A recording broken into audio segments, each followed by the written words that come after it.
Ugochi ran barefoot to the scene, her cries louder than the church bell. She begged the nurses at the clinic. They asked for 20,000 naira before they could touch the girl. She called Emeka. He didn't come. Chisom bled out. When Ugochi returned home with the death certificate, Emeka was sitting on a stool, eating groundnuts. "You only lost one child," he muttered. "Why are you crying like it's Jesus?" Ugochi sat on the floor and wailed until her throat dried up. After Chisom's burial, silence took over the house like a second tenant. Nneka stopped praying. Even the neighbors avoided her eyes. Her first daughter, Odoaze, once bright and chatty, became withdrawn. She would sit for hours, just staring at her toes. One morning, Ugochi noticed blood on Odoaze's wrapper. She panicked. Odoaze tried to run. Ugochi held her, gently. "Talk to me, my child. Please." "What happened?" Odoaze trembled. Then broke. "Mama. That man. The one that lives near the well. He touches me. When you go to market." Ugochi fell to the floor, dizzy with rage. She took her daughter and reported the man. The case died before it started. When she told Emeka, he scoffed. "Wasn't she always walking around, showing off?" he said. "She asked for it."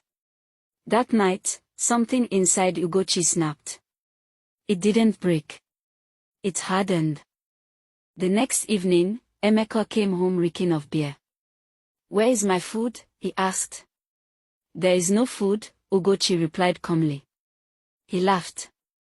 "Are you crazy?" He raised his hand. She didn't flinch. She picked up the pestle she used to pound yam.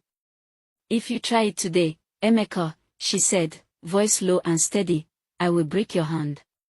He froze. Something about her eyes. About the way she didn't blink.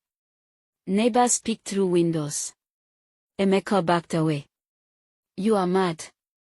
But she was already walking past him. The next night, she packed a bag with her children's clothes, an old blanket, and one photograph of her children smiling at Chisom's birthday.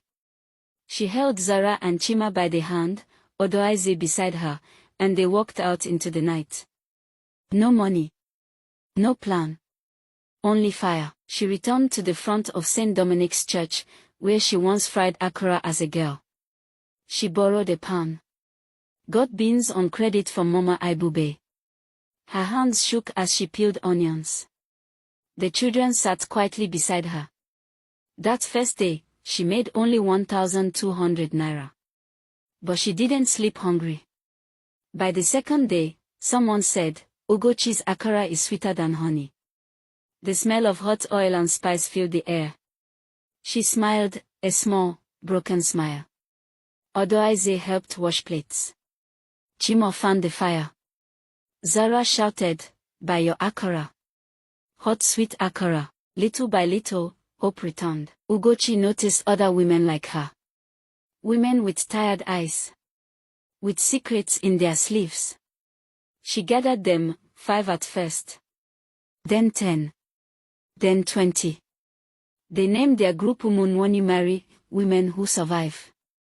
Each woman contributed 500 naira weekly. They bought a shed grinder. Took turns at the market. Sewed uniforms, orange and brown. Registered the akara stand. They even pulled money for a counselor to talk to Odoaze once a week. Their children played together while their mothers built a new life. The men mocked them at first. "Akara Association," they sneered. But the women smiled. And sold out by noon. One dry Thursday, Emeka returned. His shirt was torn. His eyes sunken. Hunger wrapped around him like a second skin. He stood at the edge of the akara stall and whispered, "Give me food."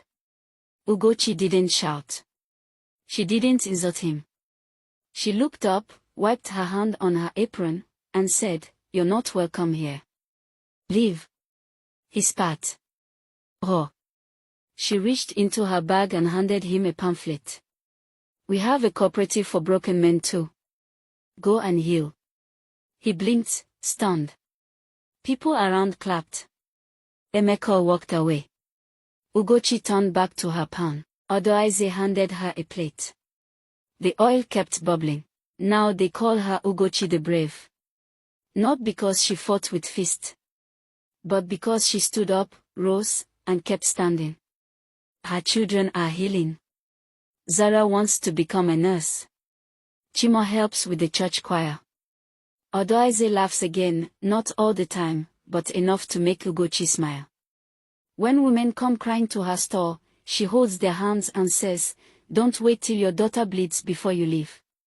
We are not punching bags. We are women. And women, we don't break. We become fire.